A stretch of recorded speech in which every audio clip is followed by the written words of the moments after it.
guts, and glory. Guys, all right, so we've got three, I think, really cool, interesting topics to talk about today. I think they're pretty cool. Hang on, guys. Hang on, chat. All right. By the way, if you guys haven't tried a little bit of apple juice, a little shot of apple juice and some water first thing in the morning, so a little bit of natural sugars, a little bit of hydration. Oh, it's a cheat code, guys. It's a cheat code. All right, so today we've got three really interesting topics. I think we're going to try to end this show with like some things that we can do to kind of improve our life, get a little bit healthy, a little cheat code, a little health cheat code to start the show, guys. All right, hang on. I'm almost finished up, guys. I was looking more into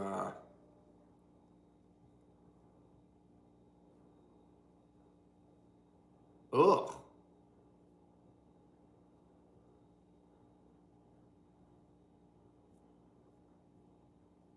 Oh, let's have some fun, chat. Let's have some fun, boys and girls. Let's have some fun, boys and girls. Bentley Cleveland, good morning, good morning, good morning. Good morning, Bentley Cleveland. Good morning, Bentley Cleveland. Good morning, good morning, good morning. All right, so listen, we have episode number 2 of the Guts and Glory show. How cool, guys, huh? How freaking awesome. Good morning, everybody. Let's stand up, do 50 jump jacks. I'm just fucking with you. I'm just kidding, guys. I'm just kidding, man. I'm just kidding. Let's all stand up and do 50 jumping jacks. 50 jumping jacks from every single one of you. I want to see it. I want to see everybody on the screen doing 50. It's a joke, guys. It's a joke. I haven't had but 3 or 4 sips of coffee, guys. You guys gotta slow down just a little bit, okay? Let me have a few sips of coffee. Let me get right. And then we're gonna begin. We're gonna begin episode number 2 of the Guts and Glory show. It's gonna be amazing. We have 3 really cool topics to talk about this morning, guys. I realized I want the show at the end. Here's the deal, guys. Here's the deal. And you guys gotta help me stay accountable to this statement, okay? I don't want this show to end up being super negative. And I get that it's like gonna be like news and interesting information and things like that. And you know what's unfortunate about that? Is that a lot of times those are negative things. Let's just be honest. A lot of times those are negative things. We turn on the news and it's always pretty much negative. Negativity, unfortunately, sells in 2026, and it kind of always has. We're kind of, wait, there's a reason there's a reason that negativity always sells. Why does negativity always sell in the media? Look at this. Negativity sells in the media because human brains have an evolutionary negative bias that prioritizes potential threats over positive events. So when we hear something positive, we're kind of like, oh, okay, that's good. That's cool. But what do I need to be scared of? What do I need to be worried about? That's kind of how we're wired, unfortunately. That's not me saying it. Smarter people than me saying it. The human psychology, we have survival instinct. It says our ancestors needed to spot danger quickly to stay alive, making bad news feel urgent. So we have to hear the bad news. So here, the reason I'm saying this, guys, is because when we have this show in the morning, I want to make sure that we try to stay. We're informative. We are, educate. We all learn something from it, and but also that we're optimistic still. I don't want this to be where we're just like, boo-hoo, we're screwed. It's more so like, boo-hoo, we're screwed, but here's what we could do to not be screwed. You know what I mean? Like, that's what we're going to try to do here. So anybody tapping the screen, liking the live, thank you so much, guys. Everybody press follow, subscribe. Thank you guys for being here. Zach, good morning. Tristan, good morning. Good morning, guys. Okay, day 2, Guts and Glory episode. Let's get right into it, guys. We got 3 topics we're talking about. The last topic, as always, I think we're going to keep it like this, guys. For the time being. But let's start off with 2 interesting, kind of news things that are happening in the field of health and wellness and around the country. But let's end with something actionable that we can all kind of go about our day, go about our life, and actually do and implement that actually makes us healthy. So the first thing we're going to talk about today, guys, is the USDA. I think it was August 24th, so that was yesterday. The USDA partnered with, who did they partner with? Let me pull it up.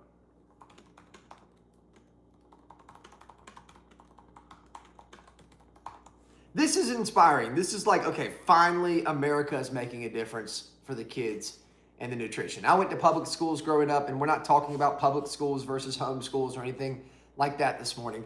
But I went to public schools. The food sold in public schools, let's just be honest, guys. Charlotte, good morning, Charlotte. Charlotte, good morning. Is bullshit. It is the worst food that you could ever possibly eat. And that's how it's been. Certainly when I was in public schools growing up, and I'm sure most of the people in here that are either in public schools or out of public schools or have gone to public schools in the past, you guys know that the food that is sold there is not real food. It's not real food. I mean, if you look at the cardboard box pizzas, the spaghetti, everything, all the sauces, everything is not, the barbecue sauce. It's just not real food in public schools. Let's be very, very honest and just say it what it is, guys. Sometimes there'll be some green beans or some corn or something like that. But when you're talking about the pizza, the fried chicken, the chicken nuggets, most of the bullshit is bullshit. So anyways, the point is the USDA, Department of Agriculture, partnered with the U.S. Department of Health and Human Services to launch the quote-unquote Harvest to Hallways initiative, which is so freaking exciting. Harvest to Hallways. So basically what they're going to be doing is they're going to be partnering with local farms around public schools. I don't know if it's a set number of schools or if this is universal across the country or how this is set up, which we're going to look into this morning. But they're partnering with local farmers, and they're going to be bringing farm produce, veggies, fruits, probably meat too. If it's the USDA, I think the USDA is responsible for all meat in America, like chicken and beef and stuff like that. I believe when you hear USDA, you can most of the time think about meat. So they're going to be partnering with local farms to bring fresh produce by the truckload, baby, by the truckload to local schools. It finally happened. It finally happened. As well as 50 to 7, I think 50, up to $70 million as well are going to be funded or donated or funded to public schools to upgrade school kitchens and help cafeterias cook healthy food. Is it 17 million? Is it 17 million, Bruce? There's a couple different millions in there, man. They got grant funding, provides up to 25 million in additional grants to improve the cafeterias. There's a couple different funding things that are happening. Okay, 23 million? Okay, good. All right, well, I saw where there's 70 million too that is being invested to increase the infrastructure in the kitchens. So we're gonna get into this and kind of see what exactly they're doing, what led to this. And my question is, it's 2026. Why take so long to actually accomplish this? Why is this just now happening? I mean, you guys, there's so many farms that are close to schools. There's so many, obviously there's farms close to schools, but there's so many farms that would be willing to donate or just give away some of their fresh produce to local schools. But this is exciting, guys. The USDA is partnering with the Department of Health and Human Services to fund, to support, to bring fresh harvest from local farms and put that food into schools and cafeterias, and they're going to invest a lot of money to upgrade all the cafeterias. How freaking awesome. How cool. If we think that's like a necessary thing to happen, we should put W's in the chat. We complain a lot about things, guys. Like, I try not to, but like, you know, I get pretty worked up and pretty upset the amount of fake food that's sold in America. And it is a nice investment, Bruce. It is a great investment, Bruce.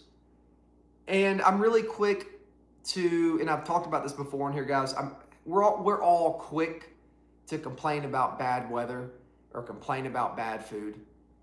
But when things like this happen, guys, we have to celebrate. We have to like really be happy.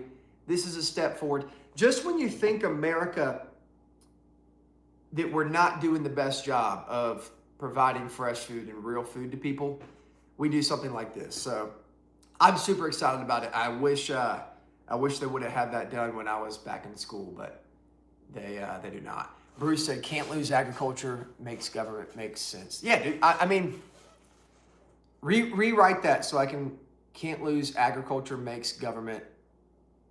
All right. It's awesome, guys. It's a good thing. So we'll go over some of the information on it. Hang on. Oh, wow. There's a lot of political leaders, governors that are responsible for this. All right, so here's the initiative goals, like the actual goals of what they're trying to accomplish with it. Local procurement, expand the use of local food options so schools can purchase and be reimbursed for fresh, regional, agricultural products. So they're going to obviously source and find healthy food, healthy veggies, healthy fruits, meats, chickens, things like that.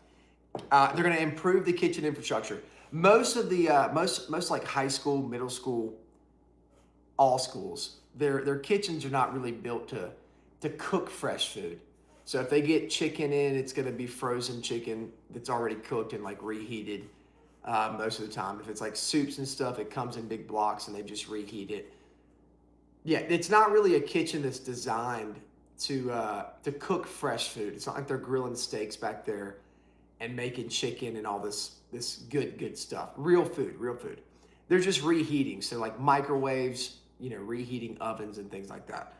But they're going to invest up to $70 million to upgrade school kitchens and help cafeterias actually cook real fresh food, which I think is like way overdue. Grant funding, so they're going to provide up to $25 million in additional Patrick Lee Farm to school grants for the fiscal year 2026. So Mario, I did too. So Mario said in Germany you have to bring your own food. Is Germany or other countries, any other countries in here, do you guys have real food in your public schools? Real food in public schools in other countries? Like, are you guys actually eating fresh produce, real food? Even stuff that like seems fresh in American schools is probably came in a little plastic bag, pre-mixed, pre-cooked. It's just reheated. You know what I mean? It's just not the fresh stuff. So I don't know. There's a couple different details of it. I wanted to play this little video, and I don't know. I get excited when the big corporate, when you see USDA actually make an effort to improve the youth and the health of the youth and the food they're eating. That's like, it's exciting. Typically they don't care about those things. So it's just exciting. It's refreshing to see somebody actually, some big wig corporation and organization actually make an effort to help the kids eat healthier food. I don't know. It's refreshing. It's like just when you get negative about it, bam, good things actually happen. Mario said, no, not really. Maybe some of the fruit is fresh in Germany schools, but the rest are not. Yeah, I mean, if there's a cheeseburger in a public school, it's not a real cheeseburger. The bun is going to have fake ingredients. The cheese is going to be completely fake. And I know we're in America, and I know that we all like American cheese. I'm going to tell you guys, American cheese ingredients. American cheese is not actual cheese. I'm just going to say it like that. Me and Cass have been eating, me and my wife have been eating, like, we'll eat aged cheddar cheese is really good. You want cheese that is just cheese and some enzymes and maybe some cultures and things like that. You don't want cheese that has a bunch of different crazy stuff to make it, you know, super cheesy, super liquidy, super soft. American cheese is typically really, really processed cheese. And I hate to say that, guys, but it is, guys. The manufacturers will sometimes add sodium citrate or sodium phosphate. And obviously there's lots of preservatives and things like that in American cheese, guys. It's a very highly processed cheese. It's good, I get it, but it is it's not a real cheese. And then of course the meat probably has some things cut to it or added to it. So a cheeseburger in a typical public school it's just not really a cheeseburger. It just really isn't.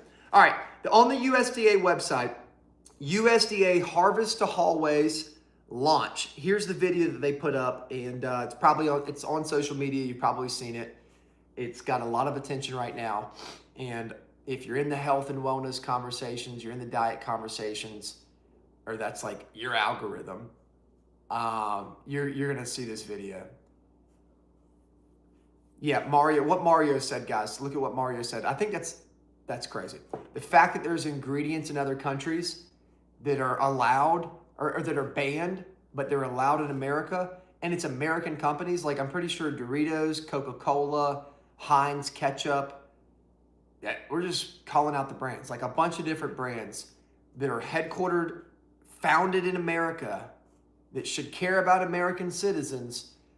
Their operations in other countries, they have completely different ingredients in the ketchups, in all their sauces, in their products. They're like less ingredients. So there's more artificial fake ingredients in America than there are in other countries. So if they have the formula to make healthy ketchup in Europe or in another country, why can't we make the healthy, good ketchup version in America? Profit, money, money, money. So anyways, this is a positive thing right now. USDA Harvest to Hallway program, trailer, whatever it is, video, number 1. Listen up. I've spent my life knowing what it takes to grow strong. And it starts with what we eat. For generations, American farmers have grown the food that fuels us. But somewhere along the way, we traded real food for convenience. And our kids were left to pay the price. A potential time bomb. Between overweight teens and early death. They will pay the price for our neglect. We knew something had to change. And the answer has been growing here all along. In our fields and on our farms, raised and grown by American farmers. It's time to put real food back where it belongs. From America's harvest to America's hallways. Because strong kids grow a stronger America. Strong kids grow a stronger America. Amen. I'm happy these things are happening. I just don't get why it took so freaking long, guys. I just don't understand why it took so long, guys. I really don't. I really don't. All right, so let's see.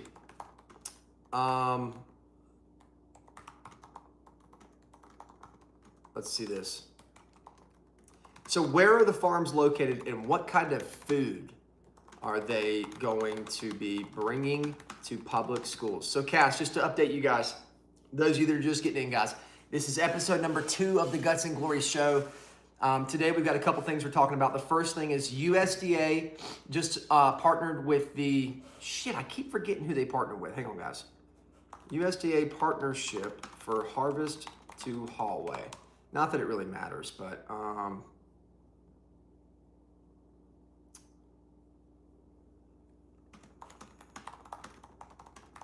Health and Human Services, right? That's the USDA partnered with the U.S. Department of Health and Human Services.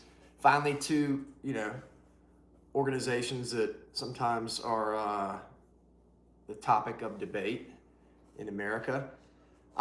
Anyways, they formed a partnership led by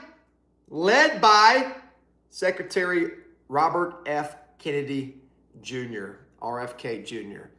And I know he gets a lot of pushback, guys, and we're not getting political here, which, frankly, I don't give a shit about politics, guys. I do not give a shit about politics. So anybody in the comments trying to politically divide our chat room or to politically piss me off, I do not care about politics, okay? I care about my family. I care about my health. I care about the people in this chat room that are supporting the movement that we are building, that are supportive of Guts and Glory, that want to better themselves, that want to get healthy. Our little group right here, guys, and friends and family extended outside of that. That's it, man. I do not care about what's happening in DC. I do not care about what these rich billionaires are doing. I do not care about these companies. I do not care about politics. I don't give a shit. I do not give a shit. What I care about is human beings who want to get healthy and help other people get healthy and stay healthy. Period. And if there's a man named Robert F. Kennedy Jr. who says and appears to take action behind helping kids and people get healthy, then I am supportive of that and I will cheer for him and I will root him on. Until he does something, RFK Jr. does something that's against health or dangerous or bad for the greater good of human beings, then I will turn against him and anything else he stands for and everything else along those lines. I don't care about politics. I know we get a lot of comments coming in, and this is the reason I'm saying this now is because the further we go into this show, we're going to find more. Thank you, Wine and Dine. We're going to find more conversations about politics coming up. So I want to say it today. I don't give a fuck about politics, who the president is, who you voted for, who you didn't vote for. I don't care. I care about human beings and I care about us being out of hospital beds. I care about us being free in our life, able to do things healthily and get back on our feet. That's my biggest priority. And anybody, Republican, Democratic, whatever, that gets in the way of that is a freaking enemy to me. Period. I just put out a post yesterday not really talking shit, but saying my opinion on what Donald Trump did with this new beef order, this executive order. We talked about it for an hour yesterday on the show. Donald Trump signed an executive order that allows beef to be imported into America. That really, it allows it to be imported without a tariff. So they're saving, the companies that are importing this beef are saving 26% or 25%, and they have to sell it to Americans for 25% less. There's a lot of issues, as we discussed yesterday with that I think, and most people think, are going to come up because of that. You know, you're going to increase demand to American ranchers and their beef supply, which is going to take out the average American farmer's ability to operate and to produce meat. And it's going to put all of our meat supply in the hands of other countries at some point. Like, this doesn't stop in day one. Like, a year from now, if this executive order continues to happen, or we make this like some kind of regular thing, all of our beef, you know, we could have 80% of our beef coming from another country. And anybody that's encouraging that, with the knowledge that I have on that situation today, unless things change in the future, I don't think that's cool. I don't think that's cool at all. I don't think it's good to rely on other countries for our red meat. You know, if we get up to 80, 90%, 100% of our red meat coming in from other countries, I think that's a bad thing. So that's where I stand on it. And I don't pick sides of politics. I want to root for people who want me to be out of a hospital bed and who want you to be out of a hospital bed.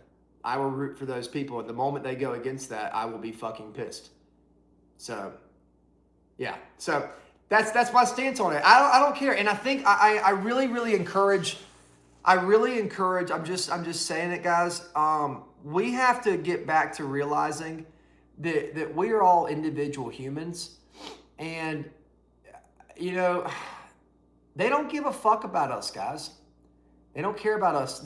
Everything they're doing, I'm trying to be positive, but everything that the elites, the billionaires, and the politicians are doing is in favor for them. And 99.999% of you that are in this group right here, we're not in that category. We're just not in that category. And so that's my priority. That's my priority. So we got that out of the way. Just remember that when we start talking about politics or political decisions or things that happen, that's where I stand on things. I don't give a shit. I want people to be healthy, and that's what I'm about. Period. Okay? All right. We got to talk about that because we are going to talk about political decisions and things like that in the future moving forward. I just want everybody to know where I stand with it. Okay? Cool, guys. Thank you, guys. Health gets my vote every single time. I want human beings healthy. I want us to freaking thrive. So anyways, let's figure out this. Let's look more into this USDA harvest to hallway situation. Where are they getting the food from and what foods? Let's just find out where they're getting it from. I know it's local farms, but let's look more into it, okay? Where the food comes from, local producers. Schools are going to be buying directly. Rini, welcome in. And good morning, everybody. And thank you guys for freaking being here, guys. How cool. Guts and Glory Show, episode number 2. It's about health, man. We're trying to get healthy. And we're not going to be sitting here talking about like vitamin A, B, C. And I'm not going to point the finger and say, here's what you should do. We're just talking about things.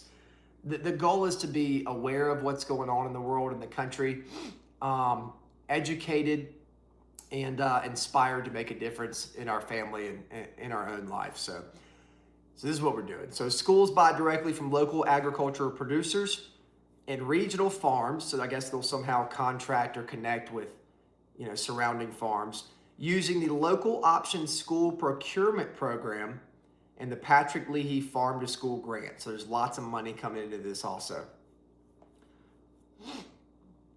Oh, wow. So they also will source items like locally produced beef directly from nearby communities.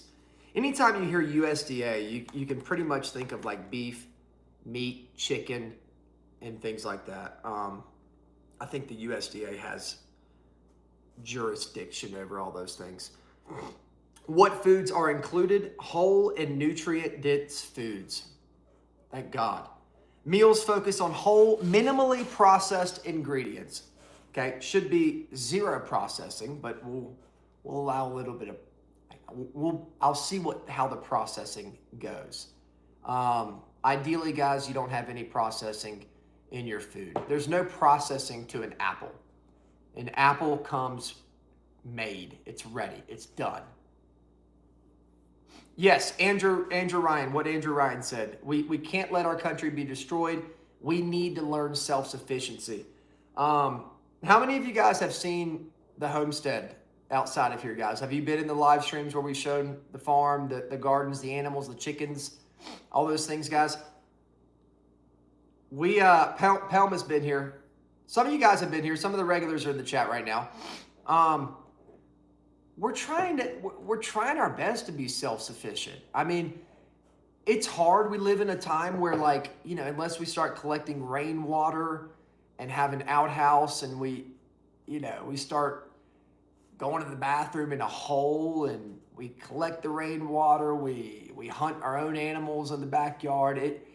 There's a balance between being fully self-sufficient and still holding on to that older traditional way of living in 2026. Like, it's, we still have electric. We're not banging 2 batteries together trying to make electricity and light up our house or have a fire. That would be too new school. We're not making a fire in the, for warmth and for light and things like that. So there's a balance, I think, in 2026 to be self-sufficient, but also use modern conveniences and things like that. But we do need to have more skills in growing food and cooking food and all those things. All right.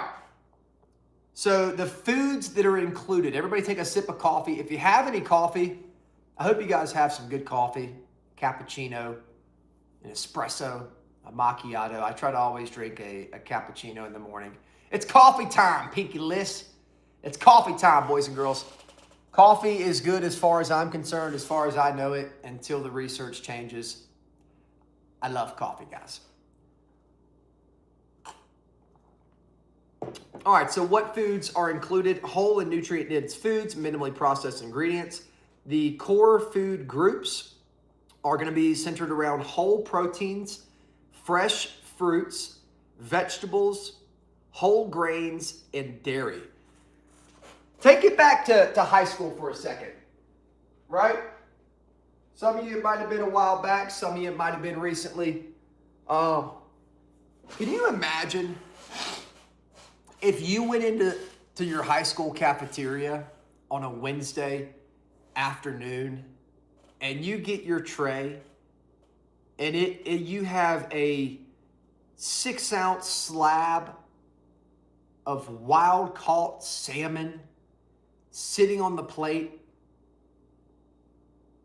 You know, wild caught salmon, maybe a little bit of rosemary and thyme sitting on the plate.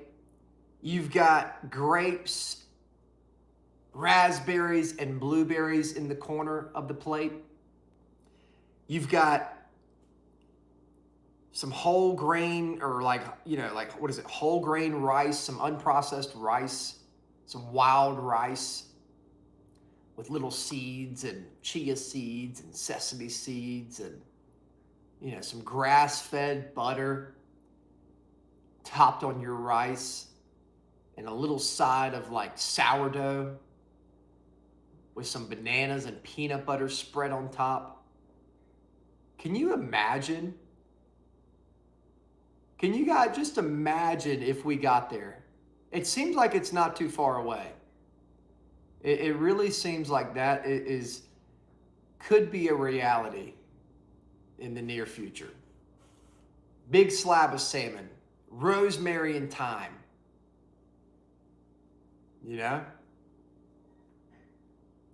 little bit of fresh grass-fed milk. That'd be cool if they started to have grass-fed milk, guys. That would be cool. I don't know. I'm very interested to see. Okay, so here's the numbers right off the USDA website, since we were going back and forth with the money and kind of what it's being put to, guys. So there's going to be $70 million for, and I don't know where the money is exactly coming from, guys. It looks like some investments. $70 million for school infrastructure grants. No, they do not have grass-fed milk yet. I don't think so. $70 million for school infrastructure grants. That's to upgrade the ovens, upgrade the stovetops, and basically for infrastructure in the kitchen, which is what they need, guys. I don't know if you guys, here, let me show you this. What upgrades are coming to public school kitchens with this $70 million grant from USDA? Let's see. What are they actually doing?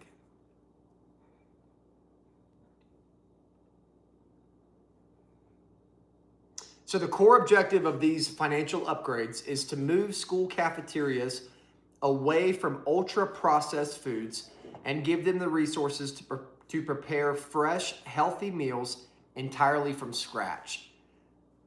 So instead of reheating everything, like getting a burger patty and just warming it up in a microwave, that's probably what they do now, or a bag of corn, or, pizza, they just reheat stuff. It comes on a truck, frozen, cold, and they reheat it.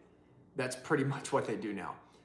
The major kitchen and equipment upgrades. So advanced cold storage. That's cool.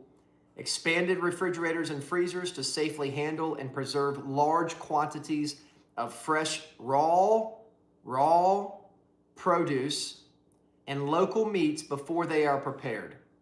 So good. So like raw fish, raw chicken, raw ground beef. That's what you want to see. It's fresh. It's like that's the way to do it. That's the way to do it. Zucchinis, peaches, apples, all these things should be going to public schools, 100%. Industrial cooking equipment, so they're going to get some new equipment. Commercial grade stoves and ovens necessary for large scale raw food preparation and scratch cooking. Holy shit. Food safety tools, upgraded food preparation and sanitization stations to ensure the safe handling of raw, locally sourced ingredients. This is awesome, guys. This is awesome. So basically what why they're investing in the infrastructure is because if they go and get a bunch of these different foods from local farms, like if they're getting real ground beef, if they're getting zucchini, if they're getting all of these raw vegetables and things like that, they have to have somewhere safe to process and cook it. You can't just bring in a bunch of raw chicken into the current infrastructure of a school and expect things not to get contaminated and have them all kind of weird and messed up. So if they're gonna put the money into the into the farms to bring fresh food into the school, then they also have to prepare the kitchens to be able to handle all of that fresh food, all of that raw, the raw basic ingredients. So kind of if they're gonna do one, then they have to do the other. So that's the reason they're doing that. They're not doing it for funsies. So that's cool. This just came out yesterday. We'll kind of follow it the next, couple of weeks and see if things actually play out like they're supposed to play out, and how they're. Because listen, a lot of times things like this get promised or they break out, and it's like it doesn't quite play out the way that they said it would play out. So we're gonna see how it happens, guys. How many schools are getting the USDA Harvest to Hallway Program benefits? Is this across the country?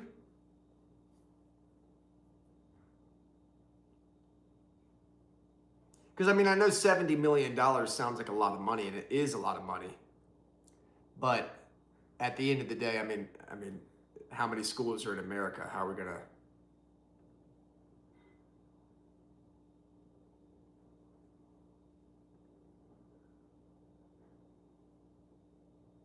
Oh, wow. So, okay. So it looks like they tried this before. The USDA tried this before. So local food for schools, the USDA canceled roughly $600 million intended for schools and child care facilities to buy local fresh food from nearby farms. So I guess they've tried to do this in the past, but they cut that effort and started with this new Harvest to Hallway effort. We shall see. Either way, like them or not, guys, RFK is somebody that's standing up in this country to say, hey, things are not healthy, and let's help out the youth. Because that's what it is. You have to, I talk about this all the time, guys. Chat, guts and glory. Listen, guys, if we're going to improve our own health and we're going to eat better foods as adults, we have to provide better foods to the kids. That is first and foremost. That is the most important thing, is the kids, the youth. Because if we don't take care of them when we get old and gray, because we all will, and we're old and we're 70, 80, 90 years old, and we're, not operating as well as we could be, we're going to wish that we took care of the youth, because they're going to be the primary workforce and the nurses and doctors that are taking care of us. That's a good question, Cass. Let's look into that. So, what is RFK saying about the USDA Harvest to Hallway program? He's leading it. He's leading it, guys. Let's see.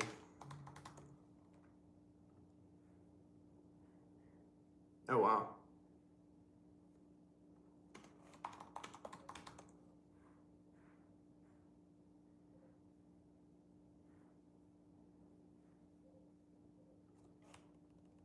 Celebrate a new season with mattress savings during a Labor Day event.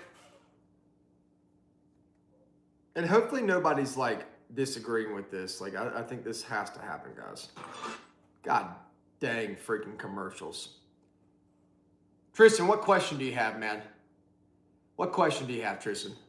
Ask it away, man. And by the way, Tristan, just standard, you don't have to ask if you can ask a question. I promise. Through expensive or long duration safety studies. But over time, that narrow exemption became a massive loophole. The companies could make their own GRAS determinations and put substances into the food supply without even notifying the FDA. That's why the FDA staff could not tell me how many ingredients are in our food. Industry hijacked the loophole and drove a convoy of chemical trucks through it straight into the American food supply. The FDA was left. All right, I can't hear a word he's saying. Just being honest, guys. I can't hear anything he's saying. And I know you can't either. Anyways, it's very interesting. We have to cheer on people that are doing those things, whether we disagree or agree with them politically. That shit does not matter, guys. You have a human being who's standing up against the shitty food supply in America and trying to make a difference. I'm in support of that. Okay, so that wraps up subject number 1, guys. We'll follow that the next couple of weeks, the next couple of months. The problem is like, it's one thing to say you're going to do those things today. Let's see if they're still doing that 6 months from now. That's what I'm looking to see happen, because it looks like they've tried to do this before. They donated, or not donated, but $600 million were in the conversation before with this, and it didn't play out. They canceled it, so we'll continue to watch that. The second thing we're going to talk about today, guys. How many of you in here say me in the chat, M-E in the chat, if you sleep? Who sleeps in this chat right now, guys? Say me in the chat.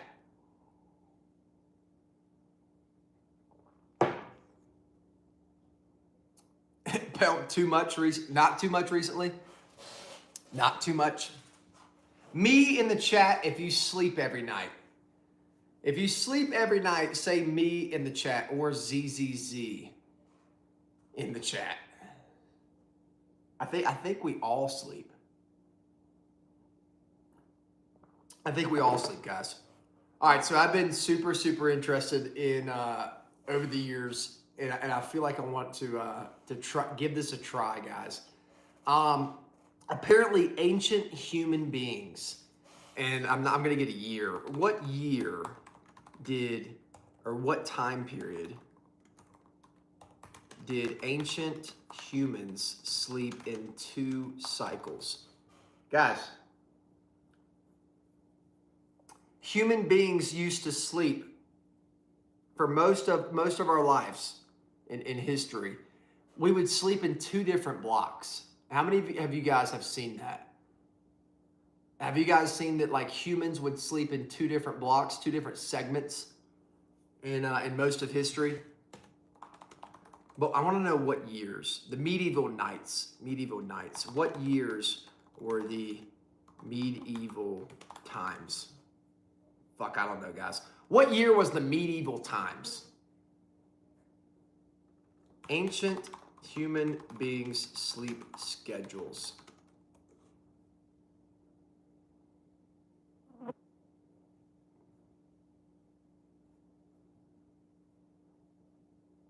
So it looks like only in the last 200 years, basically with industrialization, when electricity came about, pretty much, and light bulbs and things like that, when those things started to come about and industrialization took off, people were living in cities, we were no longer farming, we were no longer working with the sun cycles, and work could go on until, midnight, because there was electricity, there was light bulbs, there was electronics and all these things.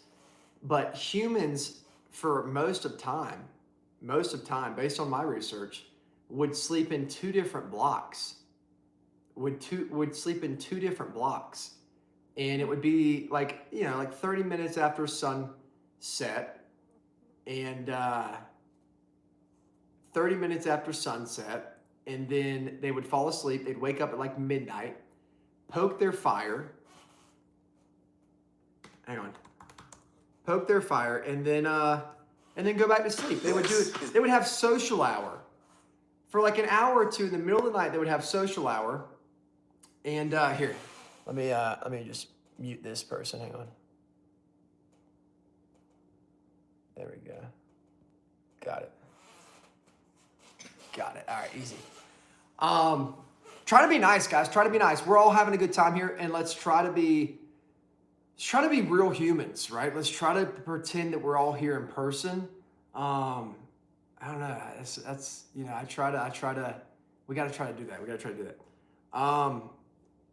I don't know if you guys have ever heard that. Goes down, you're going to flip a switch. Light will flood the room, and you Good won't morning, think Becky. twice about it. But for 99.9% of human history, that switch didn't exist. When the sun set, the world went dark. You couldn't even see your own hand in front of your face. But modern humans almost never experienced this. For over 300,000 years, every single one of your ancestors spent roughly half their life in near total darkness.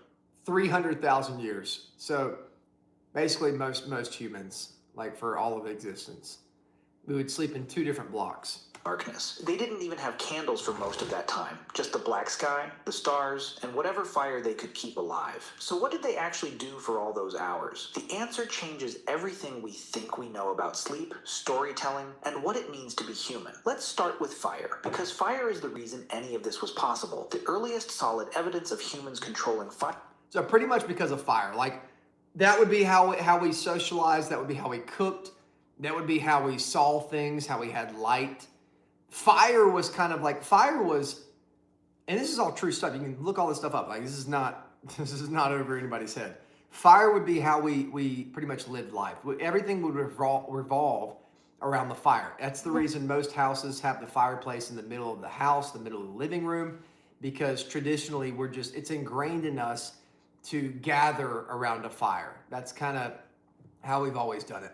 So you can imagine the fire dictated when we went to sleep, when we woke up, where we socialize and things like that. Fire comes from Wonderwork Cave in South Africa, roughly 1 million years ago. But fire didn't just keep people warm. Fire completely restructured the human day. Before fire, our ancestors were like every other primate. When the sun went down, you climbed a tree or found a sheltered spot and you stayed still. Moving at night meant becoming food. Our eyes are Don't move at night, chat. terrible in the dark. Do not move at night. Everybody stay hunkered down at night. Compared to the predators that hunted us. Leopards, hyenas, wolves. Could you imagine being hunted by a hyena? Could you imagine? Like, we used to have to worry about lions, tigers, and bears eating our freaking thigh in the middle of the night? Huh? Did we forget that? Did we forget that? Did we forget that we used to be hyena food? There would be a hyena gnawing on your freaking big toe, pulling your liver out of your stomach, just laughing. Let's remember where we came from. Let's remember where we came from, chat. Okay? Let's not forget. You know what? Let's have a moment of silence. We're going to have 20 seconds of silence, a moment of silence for all of the ancient humans that were eaten and feasted upon by an angry, hungry, lonely pack of hyenas. Let's have a moment of silence. Everybody, 10 seconds, a moment of silence for all the human beings in history's time that were brunch for a pack of hyenas.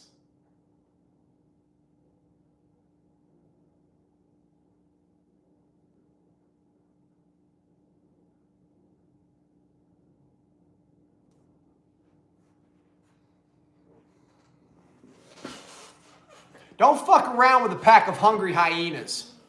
And if you do, don't do it in the middle of the night. It could be a shit show for you, quickly. all of them could see just fine. Fire changed that equation overnight. Literally. A campfire creates a circle of safety roughly 30 feet in diameter. Inside that circle, predators won't come. Outside that circle, you die. This is not an exaggeration. Anthropologists studying modern hunter-gatherer groups have documented that people who wander away from the fire at night don't leave the fire. So the point is, guys, is it biologically healthier? And I don't know. I'm asking you guys. Mr. Cool Gamer, good to see you, man. Is it biologically healthier for humans to sleep in two different blocks? Like, just imagine this, okay? So only in the last 200 years have human beings been sleeping 8 hours in a row. You know, going to bed at 10 p.m., waking up at 6 a.m., you know?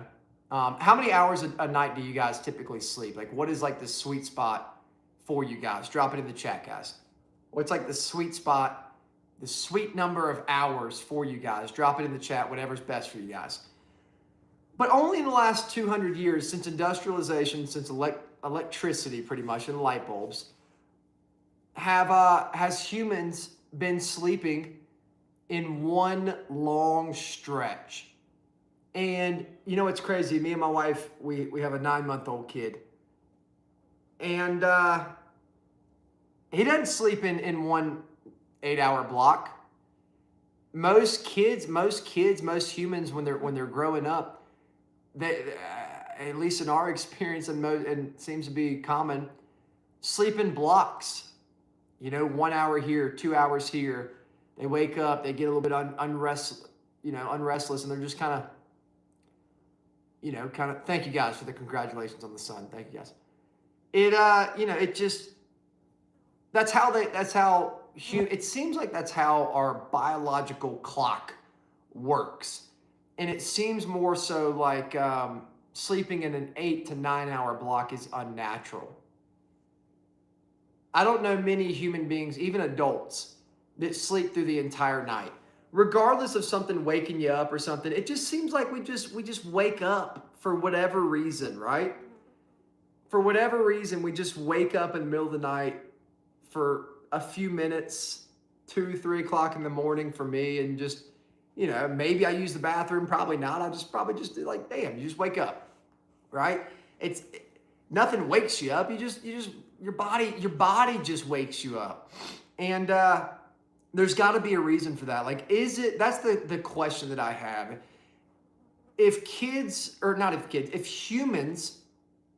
for 300,000 years, we would wake up in the middle of the night at least once for hours. They would wake up for an hour to 2 hours in the middle of the night for social hour.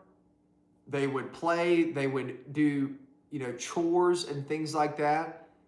They would get ready for the next day. And then they go back to sleep for another 4 or 5 hours.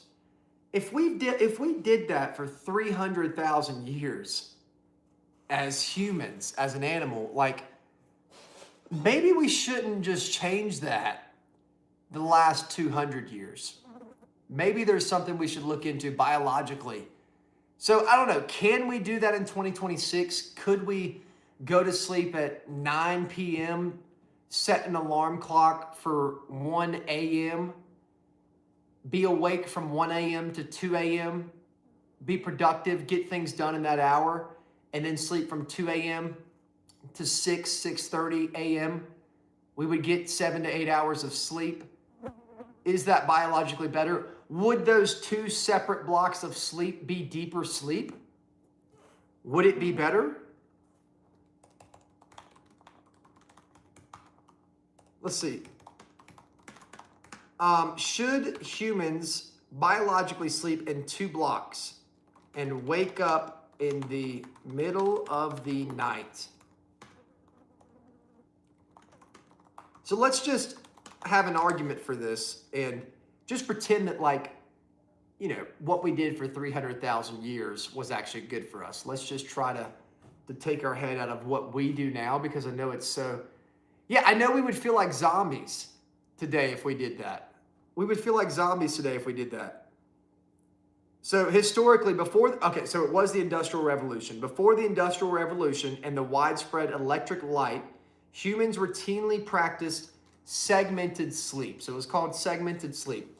People went to sleep for a first sleep of about 4 hours, woke up for an hour or two of quiet wakefulness, and then fell back into a quote unquote second sleep. They didn't have a lot of distractions back then. What would they do when they actually woke up in the middle of the night? Like, you don't have electricity. You don't have a computer to check. You don't have a phone to check. What would they actually do? Let's see. So laboratory studies show that when people are removed from artificial, oh my gosh, guys, this is how poisoned we are.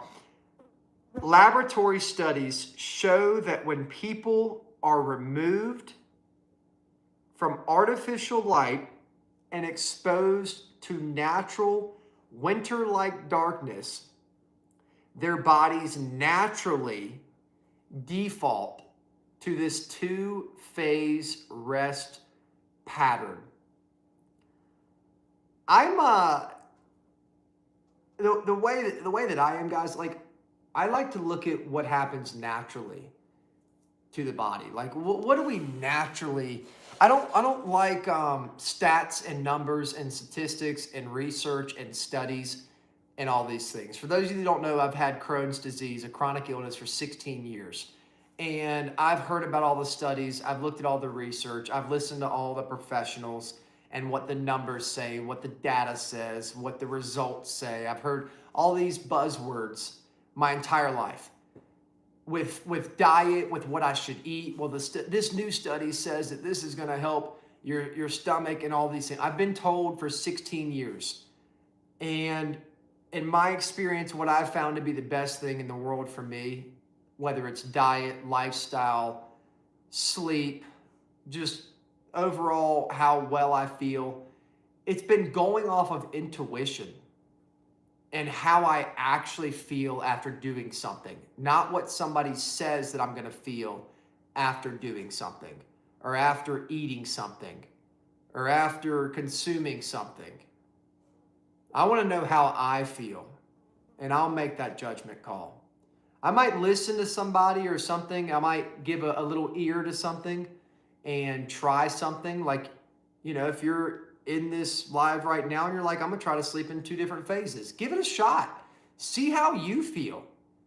Doesn't matter what it doesn't matter what they say. It doesn't matter what they say. We got to get back to being humans and being independent individual humans. I don't know. I mean, you know, I've wanted to try the block sleeping. I'm going to call it block sleeping, you know, 2-phase sleeping. I've wanted to give it a shot because I'm always interested in things that we've done for hundreds of thousands of years. It's like the curiosity gets to me. Like, would it still be good for us? Would it still be good for us if it was good for us for that long? It might be beneficial. So they did it for their mental well-being as well. There was mental benefits to waking up in the middle of the night. So here's the cool part, guys. I don't know if you guys have ever woken up in the middle of the night. That's like the best time in the world to be awake. The best time in the world.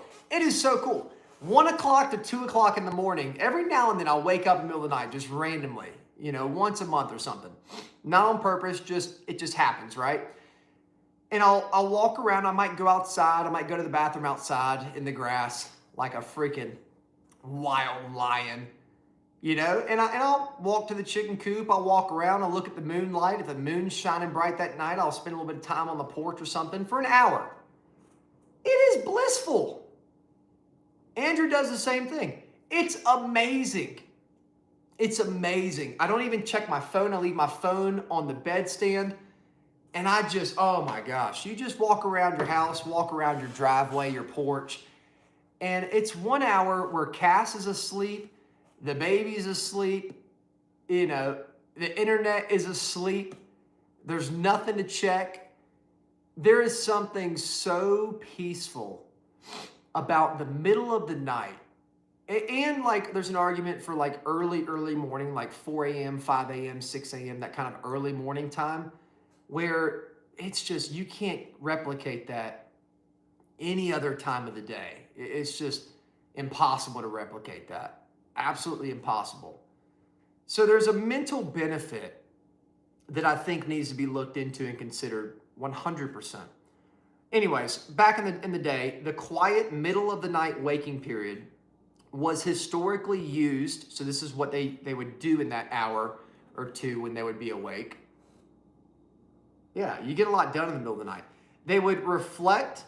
So they would, think about their day or their past and future. They would have a moment of reflection. They would have prayer. So if they were very religious back then, they would have prayer time to journal, and they would get into reading or calm conversation. So maybe a spouse, maybe a friend, they'd meet up at a little tent, a little teepee, or on a rock, or meet by the water, and they would just have conversation, offering a natural buffer against modern chronic stress and anxiety. So imagine that, guys. Imagine you're somebody like me, or you got chronic stress, or you have a chronic illness, and you feel like your life is just going really, really fast. How many of you feel like life is stressful and moving fast, and you never catch a break, and you just want to take a long-ass vacation, or you just need an hour to yourself? How many of you guys feel like that? Say me in the chat if you feel any of that in 2026. Any bit of stress, overwhelmment, like you never have any peace in your life, like things are just going a million miles an hour. Say me in the chat if you feel like that today. Brittany, I mean, we all do, guys. We all do. We all feel that. We all feel that. Like, we have all the resources, all the money now. Like, everybody has, and I say it in general, like, we have so many great things in the world now, but what we don't have is peace. What we don't have is peace. So how do you build peace into our schedule today? Like, it's tough to do that. This may be a way to build a peaceful hour for all of us in the middle of the night. I know it seems crazy, guys. I know it seems crazy. But why does it have to be crazy? Why does it have to be crazy? Why can't we consider block sleeping or two session sleeping? What do you call this? 2-session block sleeping? Why can't we wake up in the middle of the night, and have, I don't think it's crazy, Andrew. I mean, I told, Cass can vouch for me on this. It was like a month ago. I woke up in the middle of the night for an hour, and I just said, I just walked around the backyard. Went to the bathroom outside, pissed outside, and made me a little water, and spent like an hour outside on the porch, in the back porch. And I told her, I was like, you know what? I might start setting my alarm for 1 a.m. every night, and just stay up for an hour. Just stay up from 1 to 2 a.m., journal a little bit, gather my thoughts. It was really peaceful. I told her that, and I haven't thought about it until just now on doing that again. And I think there's a good mental benefit to having that hour. I think that you might find yourself going back to sleep easier. You might find that second sleep a lot more natural feeling. I don't know. I think it's something to look into. Maybe we start going to bed a little bit earlier, waking up around 1 a.m., staying up until about 2:30 a.m., and then going back to sleep and seeing if maybe just an hour to an hour and a half of quiet reflection, calm conversation could be beneficial. It could be beneficial. So the insomnia conversation, proponents argue that the block sleeping and waking up at 3 a.m. is not a medical disorder, so it's not a sign of insomnia, but rather an ancient biological rhythm trying to reassert itself against rigid 8-hour societal expectations. I'm going to say that again, guys. Check this out, okay? For those of you that are waking up in the middle of the night, feel like you got insomnia, feel like you can't sleep, feel like you're something broken with your body, it might not be.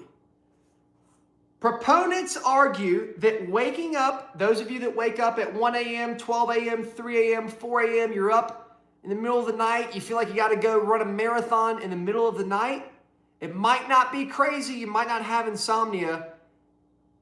It might be an ancient biological rhythm trying to reassert itself against your unnormal 8-hour societal expectations.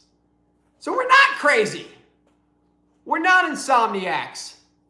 We're just human beings. We're just human beings. We're normal. This is how we're supposed to be. I don't know. I think there's arguments for it. Let's see. Would there be health benefits to waking up for an hour in middle of the night like we always did as ancient humans? What would be the benefits? I think this is something to really look into, guys. So again, quiet reflection, the quiet hour in the middle of the night was traditionally used for, again, prayer, meditation, light chores, creative thinking without daytime distractions. Reduce sleep anxiety. Okay, good. Knowing that waking up is normal can stop people from panicking when they wake up at night, which lowers the heart rate and helps them fall back to sleep faster. I don't know if you guys do this, but when I wake up in the middle of the night, I check my phone and I get pissed.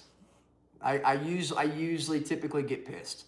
I get really upset and I try to force myself back to sleep and it never works, right? When you start panicking and thinking, oh gosh, I'm up, I'm awake, how long am I going to be up for? You know, can I go back to sleep? These things typically create more, more anxiety and more problems with getting good rest. So maybe if you just say, hey, I'm going to wake up in the middle of the night every single night and it's completely normal, maybe that's a good thing. Maybe that's a good thing. So here's an argument for modern science. See, it's always modern science that wants to come in and disrupt something that could be good. Lower sleep quality. They're saying reviews of sleep studies show that segmented sleep patterns often reduce overall sleep efficiency, increase lighter stages of sleep, so you're not in that deep REM sleep, and cut down on restorative REM sleep. Total sleep loss, breaking the night up frequently, leads to getting fewer total hours of rest, raising the risk of daytime fatigue, memory issues, and mood shifts. I don't know, man. So there's contradictory history. Anthropology studies on modern hunter-gatherer populations suggest that consolidated single-block sleep, which is what we do now, may have been common even before artificial lighting, meaning segmented sleep was likely a regional or cultural habit rather than a biological requirement for all human beings. I don't know. Fucking fly. I think it's important to do our own research and give it a shot. I can tell you a couple nights this week, I'm going to try to do at least 30 minutes, 45 minutes in the middle of the night where I wake up and walk around, maybe socialize with Cass. I might go down to the neighbor's house. I might go do that. I might set my alarm clock for 1 a.m., knock on my neighbor's door and say, hey, bud, you want to socialize? You want to have a little conversation on the porch? I'm gonna report back to you guys and let you all know how that goes. Okay? It might go decent, man. I'm kidding, guys. I'm not gonna do that. So, sleeping in 2 different blocks could be beneficial. It could be, all right, Pelham, take care of yourself. It could be beneficial, guys. You should give it a try and let me know how it goes, guys. Hey, this is episode number 2 of the Guts and Glory show. Thank you guys so much for being here, chat. I really, really am excited for this next chapter of Guts and Glory. Everybody's been so nice. Chat has been amazing as always. And the whole goal of the show is to inspire, educate, become aware of things that we can do. I am not going to sit here and preach what you should do or what you must do, or act like I know all the little finer scientific periodic elements and all these buzzwords with health and wellness. I just want to bring back old, traditional, classic, proven tactics and things that we have done for forever to be healthy, and trying to bring awareness to new things, modern things that we could do as well to be healthy and feel good, and share with you guys things that might work for you, that you could give a shot and see how it works. Nobody knows what actually gets every single human being healthy and feel good. It takes trial and error, and I think we just need more awareness around tactics and strategies and things that we could all try, whether that's diet, lifestyle decisions, sleep decisions, exercise decisions. We need more knowledge. We need more ideas and things that we could do, guys. Thank you, Debbie. Thank you, guys. So how we're going to end the show every single time, guys, we're going to start to, I think it'd be cool to end on a positive note, but also end with something that we can all take action on and go about our day with giving a shot for something. So there's a lot of, so the last thing we're talking about is bone broth. How many of you guys have had bone broth? The hot liquid, it's got lots of nutrients. It's bone broth. Has anybody had it before, guys? I know me and Cass have had it many times. Cass is begging me to make bone broth. But no, you guys have not had bone broth? Bone broth, chicken bone broth. You can have beef broth. They're even making like vegetable broth and things like that. Yeah, dude. Yeah, you guys have tons of bone broth. Yeah. So if you're looking for like a nutrient-dense, Newbie's not a fan. I'm not too much. Debbie's had bone broth. How many of you guys have tried bone broth? I'm not Cass this is where me and Cass are a little bit different in our diet sometimes. She loves bone marrow, which is like the inside gooey of an actual bone of a cow. Like imagine breaking the bone, the shin bone of a cow. It's the thigh bone of a cow or whatever it is, right? And the inside is called bone marrow. It's like this fatty, gooey substance that you scoop out of the bone, and it's basically like butter. Like it's like nutritious butter. Good morning, Tiff. It's like nutritious butter, and it's got a pretty good taste. I'm not obsessed with it. You know, my wife will eat it. She'll eat 2 blocks of bone marrow like every day if she could. Like she loves it, and that's wonderful. I love that for her. By the way, guys, if you have a partner and you're like super into health and wellness and you're super into your diet, like we are, nothing turns me on more than seeing Cass like go crazy over bone broth or bone marrow. I'm just saying, guys, it makes me freak out. Like it's awesome, dude. Like when she's like, hey, make me a ribeye steak tonight right now, and I want bone marrow on top of it, and you better do it. I'm like, hell yes, dude. You want to take care of your health? You want to be healthy? You want to have a clean diet? 100%. Tell me where to be and what to do. You know what I mean? So I don't know. So back to the conversation. Bone broth is something we could try if you guys. It's pretty expensive. It's not super cheap. I know yesterday we talked about a more affordable option, sardines. By the way, did anybody eat sardines yesterday? Sardine maxing. If anybody ate a pack of sardines yesterday, let me know. I put a couple TikToks out yesterday, and you guys were all saying that you had sardines with mustard growing up, which like 5 people commented on a video saying sardines and mustard. Oh, Hannah Banana, good to see you, girl. Good morning. Sardines and mustard are a thing. I didn't know that would be such a big deal. But a more tasty option could be bone broth. It's at every farmer's market in the country pretty much.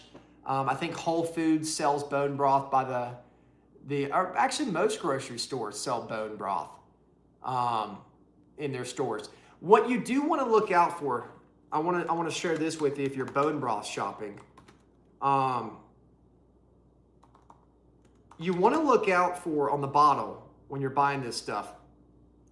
You want to get bone broth. There's going to be a big price difference, but if you're going for just nutrients and you're cool with the price difference, make sure you get bone broth versus stock or chicken stock or flavored juice. Like, this is the hard part about marketing, the food marketing and the way they dress up these bottles and things like that.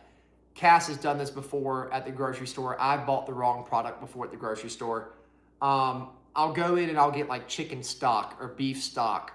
Or there's one more thing that I think is like, you think is bone broth, but it's not. It's just like a broth, like it's like flavored with beef. So look out for that. If you see beef flavoring or natural flavors on the back of the bottle, on the back of the box, it's not what you're looking for. You're looking for straight up bone broth. And I'll tell you guys the best. Cass, what's the brand we get, baby? The grass-fed one. The grass-fed Kettle and Fire. Kettle and Fire, I'm pretty sure is one of the ones that we get. It's 100% grass-fed bone broth. Oh, White and Dine, I'm glad for you. I'm glad for you. Please feed them good. I know you are.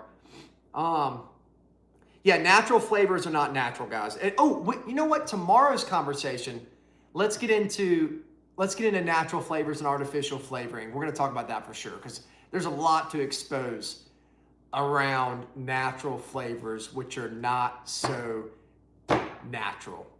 There's not much that's natural about natural flavorings.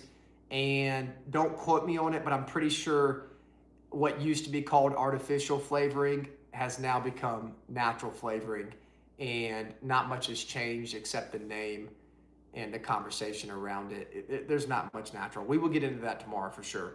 But Kettle and Fire is a good brand for bone broth, guys.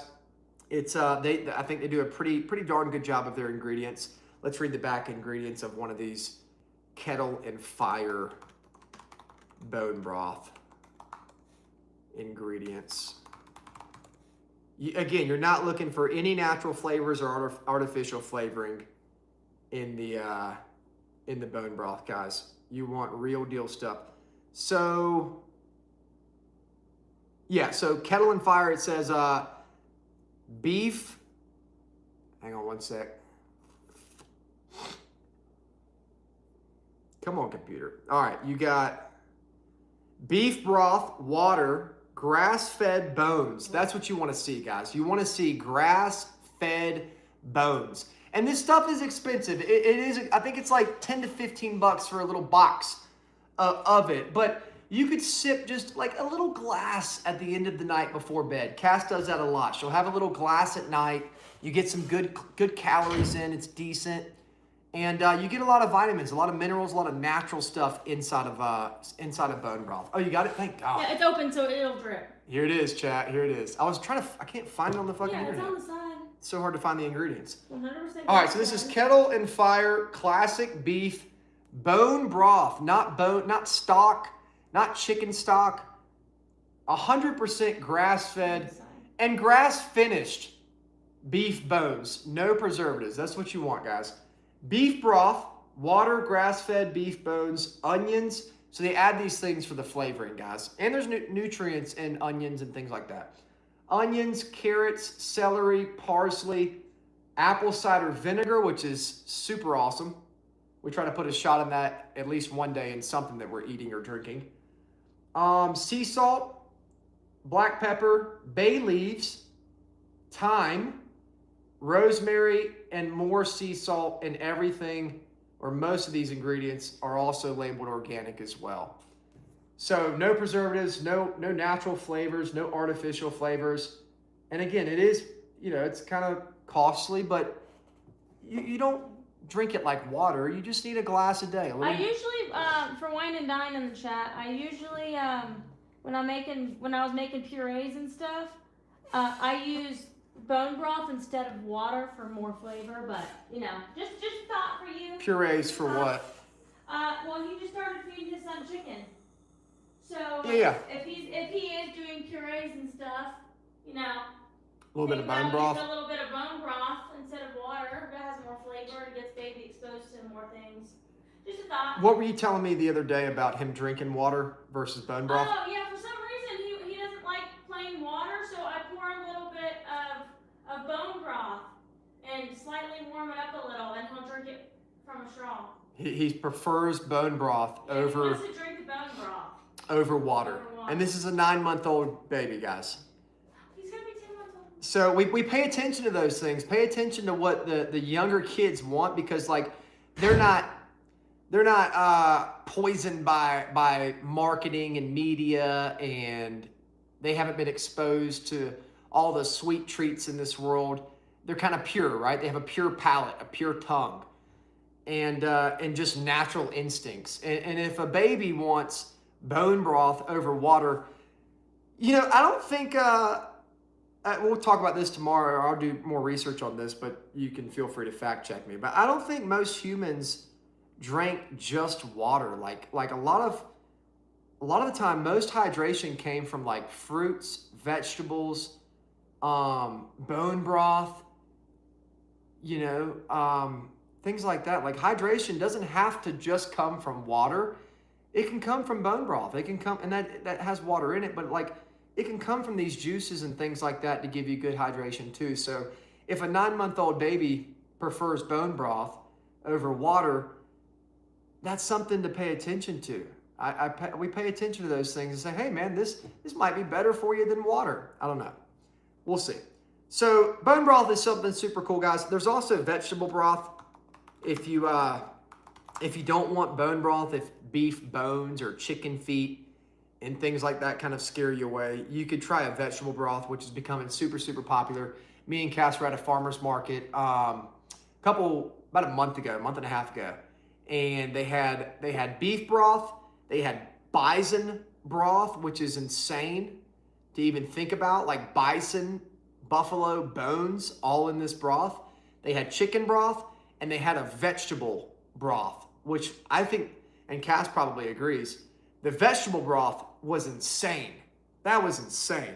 So what they usually put in vegetables, and there's argument that those are just as healthy, and sometimes if not more healthy, depending on the mixture and depending on what quote unquote healthy is to you or what your body needs.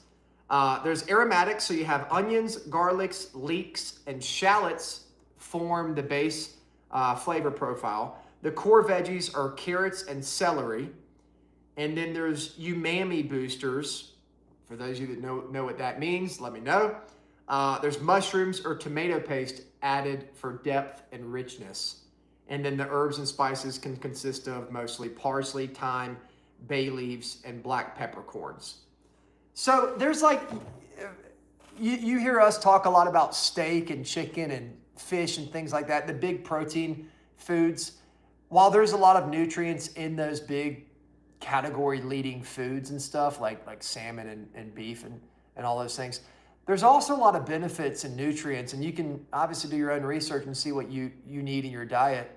But there's lots of benefits to these little herbs and plants and things like that. I am not, even though we love animal foods, and we eat a lot of meat and stuff, there's lots of benefits to plant foods also. And I truly believe that. And I don't think that, my personal opinion is we try not to just choose plants or animals. We try to do both.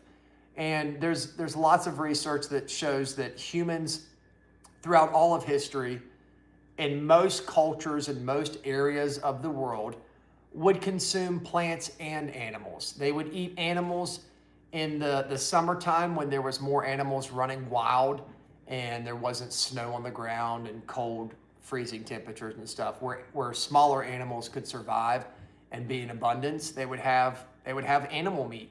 They would eat meat. And then in the wintertime, if they had more veggies preserved and things kind of, preserved from growing in the season, they would have mostly vegetables and things like that in the wintertime. So, there's argument that you should have plants and animals. I know there's like a lot of people that choose either plants or carnivore diet. I don't know. I've found much benefit in having both. And it's fun, and it gives more variety and taste to your diet as well. So if you want to try something that could provide a quick little calorie, a quick little nutrient pickup for you at the end of the night, a little glass of hot bone broth might go a long way. And if you want to get crazy and get to be like weird like Cass at night too, my wife, you could put some cacao powder, some chocolate cacao powder or maple syrup or some kind of little natural sweetener or flavor profile in your bone broth. We buy this this brand of bone broth that's chocolate cacao flavored. So it's got cacao powder grinded up and mixed in with the bone broth powder. So it's delicious. It sounds crazy, but it is delicious, guys. That wraps up day 2 of the Guts and Glory show, guys. The episode number 2 of the Guts and Glory show. Just a little recap, guys. We talked about the USDA and Department of Health and Human Services partnered up recently as of yesterday to put something out.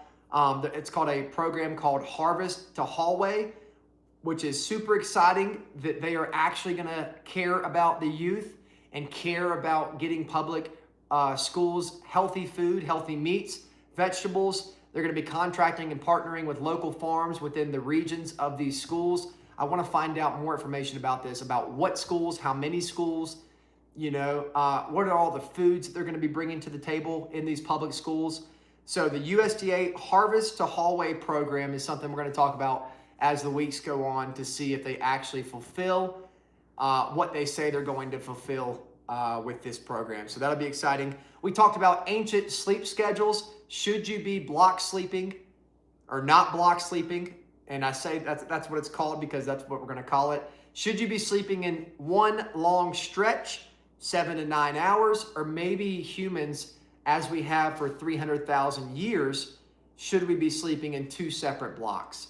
4 hours and then take a little hour break and then 4 hours after that as well. I think there's benefits to it. I've done it a few times. And I tell you what, that hour to hour and a half in the middle of the night is some of the most peaceful, relaxing, reflective times that you could ever get during a day. And then finish it up, guys. We talked about bone broth, vegetable broth. If you want something nutritious that's easy on the tummy, doesn't require much prep work, doesn't require cooking. All you got to do is heat up a little mug of some bone broth. You can flavor it with some cacao powder, maple syrup. You could flavor it with obviously some orange juice, some lemon juice would be good in it as well. Give it a little bit of tangy flavor. But that's something we can all give a shot with today. So thank you guys for being here, chat. Every morning, Monday through Thursday, around 6:30 a.m., we'll talk for an hour, hour and a half, 2 hours, however long we can go on the conversation, guys, on things that we can all do to improve our health, become aware of things that are happening in the world, little trends, little things that other people are doing that maybe we could implement in our home as well. And this was fun. Thank you guys again. Thank you guys again for showing up, guys. Every morning, Monday through Thursday, it'll be on live. We'll be right here, guys, talking about these things. If you want to contribute ideas or you have little advice or anything for me, guys, join the Discord. The Discord is in the link. There's a link in the bio of this channel, of this page. You go right to the main page on the bio. It's the very first link. It says Discord. It's free to join. It's like one click. From right where we're at right now, it might be 2 clicks maximum. Boom, boom. Join the Discord and put any information in there. I might even make a little category in the Discord called the Guts and Glory Show. And we will give like advice and information, any cool articles that you guys read about, any cool initiatives that you find out about, please update me and let me know, and we will give it some research and give it a thought, guys. But that's episode 2. Congratulations, guys.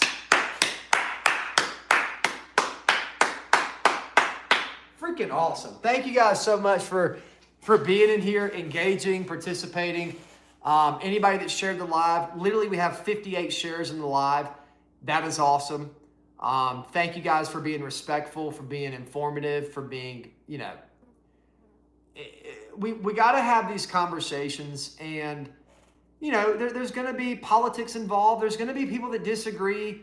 I'm going to try my best not to take angles when we have these conversations. That's not my prerogative. That's not what I'm trying to do. I'm trying to just enlighten, inspire, make you aware, make me aware of things that we all could try. And then you can go home, you can go on your own time and give things a try and see if it works. And that's it. I am not going to sit here on a high horse and preach or tell you what you should or shouldn't do. So that's how it's going to be, guys. But we are going to exchange dialogue and have conversations and opinions. Opinions are allowed. So like Al Hester said, isn't progress made through argument? Amen. Healthy argument. Arguments don't have to be negative and screaming and shouting. Arguments can also be just an exchange of information. Okay? Yeah. We don't need to be honeycombed, right? All right. Love you guys. We'll see you guys later on live. Take care. Get in the Discord, guys. 2 clicks from this point right here, the bio of the channel. Get the Discord, subscribe, follow. Thank you guys for being here. And when you're in the Discord, feel free. I'll make a category for the Guts and Glory show to give any information you want to give, any advice or any direction that you guys want to see the show go in. Let me know. Monday through Thursday, the Guts and Glory show right here on live, 6:30 a.m. Mountain Standard Time. I'm in Colorado, so it's 6:30 a.m. Colorado time in America.